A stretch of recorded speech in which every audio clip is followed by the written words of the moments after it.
சொர்க்கவாசிகள் பணிவாக நடப்பார்கள். பணிவுண்டா என்ன? கீழே பார்த்துட்டு போகிறது மட்டுமல்ல. விளைஞ்சா கீழே பார்த்துட்டு போகிறாரு, யாரையும் பேச மாட்டார், ரொம்ப சைலண்ட் ஆகிப்பார், அவர் பணிவாக இருக்கிறார். இல்லை சவர்களே, பணிவாக இருந்தால் அவர் குர்ஆன் சுன்னாவை பின்பற்றுவார், மக்களோடு அன்பாக இருப்பார். குர்ஆன் சுன்னாவை பின்பற்றுவார், மக்களை மதிப்பார். இதுதான் பணிவுக்கு அடையாளம். கிபிர் பெருமை, பத்ருல் ஹக்கி வகம் துன்னாஸ், சத்தியத்தை புறக்கணிப்பார், மக்களை அவமதிப்பார். இதுதான் பெருமை. அதுக்கு மாற்றமானது பணிவு. வைபாதுர் ரஹ்மான், அல்லாஹ்வுடைய அடியார்கள், வைபாதுர் ரஹ்மான் அல்லதீன யம்ஷூன அலல் அர்தி ஹௌனா, அவர்கள் பணிவாக நடப்பார்கள், சொர்க்கவாதிகள் பணிவாக இருப்பார்கள் என்ற பெருமை இல்லை. பணிவாக இருக்கணும். எவ்வளவு உயர்ந்தாலும் பணிவு இருக்க வேண்டும். எல்லா மனிதர்களோடும் அன்பாக இருக்கிற, பண்பாக இருக்கிற, எல்லா மனிதர்களையும் மதிக்கிற, எல்லோருக்கும் நல்லதை சொல்லக்கூடிய, நல்ல முறையில் நடக்கக்கூடிய அந்த பணிவு எங்களிடம் இருக்க வேண்டும். இது சொர்க்கவாதியுடைய அடையாளம். வைதா காத்தபகுமுல் ஜாஹிலூன காலு சலாமா, ஜாஹில்கள் அவர்களோடு வந்து தர்க்கிக்க வந்தால், ஏதாவது விதண்டாவாதம் குதர்க்கம் செய்ய வந்தால், காலு சலாமா, சாந்தி உண்டாகட்டும் என்று சொல்லி சென்று விடுவார்கள். ஒரு மனிதனுக்கு சத்தியத்தை விளங்கப்படுத்துவது வேறு. அசத்தியவாதிகள் வேணுமென்றே உங்களை தர்க்கம் செய்ய வந்தால், வேண்டுமென்றே உங்களை குழப்ப வந்தால், அல்லது உங்களை சூடேற்ற வந்தால், அல்லது உங்களுடைய நிலையை குலைக்க வந்தால், வேணுமென்று குதர்க்கம் செய்ய வந்தால் ஒதுங்கி விடுங்கள்.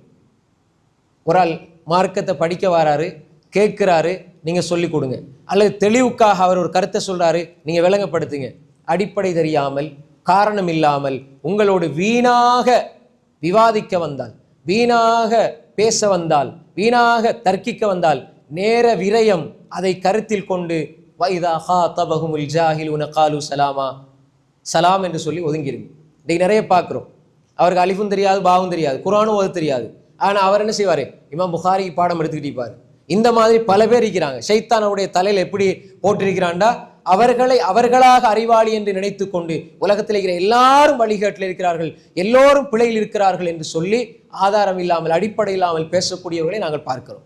இப்படி ஒரு மனிதர் வந்தால், இப்படி வேண்டுமென்று உங்களோடு தர்க்கிக்க வந்தால் நீங்க ஒதுங்கிருங்க. அது எந்த விஷயமா இருந்தாலும் சரி. அன்புக்குரிய சகோதரர்களே, உங்களது நேரத்தை உண்மையில் தகுதியானவர்களுக்கு மாத்திரம் கொடுங்க. வல் அஸ்ர் இன்னல் இன்சான லஃபீ ஹுஸ்ர், காலத்தின் மீது சத்தியமாக அல்லாஹ் சொல்றான். காலத்தின் மீது சத்தியமாக அடுத்த ரெண்டாவதுலே அல்லாஹ் என்ன சொல்றான்? இன்னல் இன்சான லஃபீ ஹுஸ்ர், மனிதன் எதில் இருக்கிறான்? நஷ்டத்தில் இருக்கிறான். அப்போ காலத்தை ஒழுங்கா பயன்படுத்தலண்டா அதை விட மிக மிக மோசமான விடயம் ஒன்றும் இல்லை. அதுதான் மிக மோசமானது காலம். அதை நாங்கள் ஒழுங்காக பயன்படுத்தணும். அதனால தான் அல்லாஹ் தஆலா சொல்கிறான் வல் அஸ்ர். எனவே வைதா காத்தபகுமுல் ஜாஹிலூன காலு சலாமா, சொர்க்கவாதிகள், அல்லாஹ்வுடைய அடியார்கள் யாராவது அவர்களோடு தர்க்கிக்க